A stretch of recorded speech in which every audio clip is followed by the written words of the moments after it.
Assalamu alaikum viewers. Today I am going to talk about to versus to. To এবং to এই দুটি word কখন কিভাবে কোথায় ব্যবহার হয়। ফার্স্ট অফ অল টু হচ্ছে কোনো কিছুর দিকে বোঝাতে চাইলে ব্যবহার হয়, যেমন কিসের দিকে বোঝাতে চাইলে ব্যবহার হয়। টুটা হচ্ছে সাধারণত নাউন এবং প্রনাউনের দিক নির্দেশ করে। যেমন টু সাধারণত দুইটি পজিশনে বসে থাকে, একটি হচ্ছে যে ইনফিনিটিভ পজিশন আর একটি হচ্ছে নাউন এবং পর্বের পজিশন। এখন ইনফিনিটিভ পজিশনটা কি? ইনফিনিটিভ পজিশনটা হচ্ছে টুটা ভার্বের পূর্বে অবস্থান করবে। যেমন I go to the I want to go, আমি যেতে চাই। আই ওয়ান্ট টু গো, অর্থাৎ গো হচ্ছে একটা ভার্বের পূর্বে অবস্থান করেছে, এই টুটাকে বলা হয় ইনফিনিটিভ পজিশন। আবার যেই টুটা নাউন এবং প্রনাউনের পূর্বে বসে সেটাকে বলা হয় নাউন এবং প্রনাউনের পূর্বের পজিশন।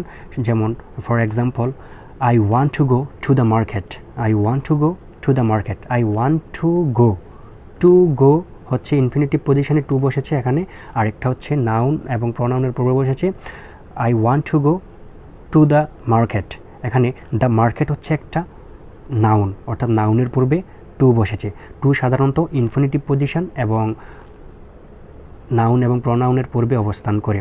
টু ইনফিনিটিভ পজিশনে যেমন টু গো যেতে গেলে, টু রাইট লিখতে গেলে, টু ড্রাইভ চালাতে গেলে, টু ইট খেতে গেলে, অর্থাৎ ইনফিনিটিভ পজিশনে টু এখানে ব্যবহার হয়।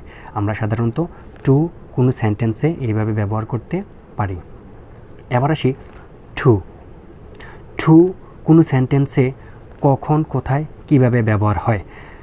টু যেমন ফর এক্সাম্পল, টু হচ্ছে কোনো কিছুর ইন্টেন্সিফিকেশন। টু হচ্ছে সাধারণত কোনো কিছুর ইন্টেন্সিফিকেশন, অর্থাৎ কোনো কিছুর আধিক্য বোঝাতে চাইলে, কোনো কিছু গভীর বোঝাতে চাইলে, কোনো কিছু গাঢ় বোঝাতে চাইলে সাধারণত টু ওয়ার্ডটি ব্যবহার হয়। যেমন হি ইজ টু উইক, সে খুবই দুর্বল। হি ইজ টু উইক, সে খুবই দুর্বল। হি ইজ টু ক্লেভার, সে খুবই ধূর্ত বা চালাক। অর্থাৎ কোনো কিছুর আধিক্য যখন আমরা বুঝাবো তখন আমরা টু ব্যবহার করব। তখন টু, ভেরি, সো তিনটা সিমিলার ওয়ার্ড একই অর্থে ব্যবহার হয়। সো আজকের এই ক্লাসটিতে আমি আর তিনটি ওয়ার্ড নিয়ে আলোচনা করছি না, এই সাধারণত টু নিয়ে আলোচনা করেছি। সো আজকে আমরা শিখতে পারলাম যে টু এবং টু কোনো সেন্টেন্সে কিভাবে ব্যবহার হয়ে থাকে।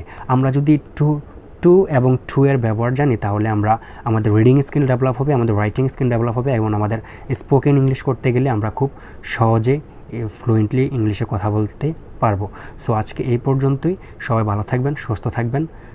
আল্লাহ হাফেজ।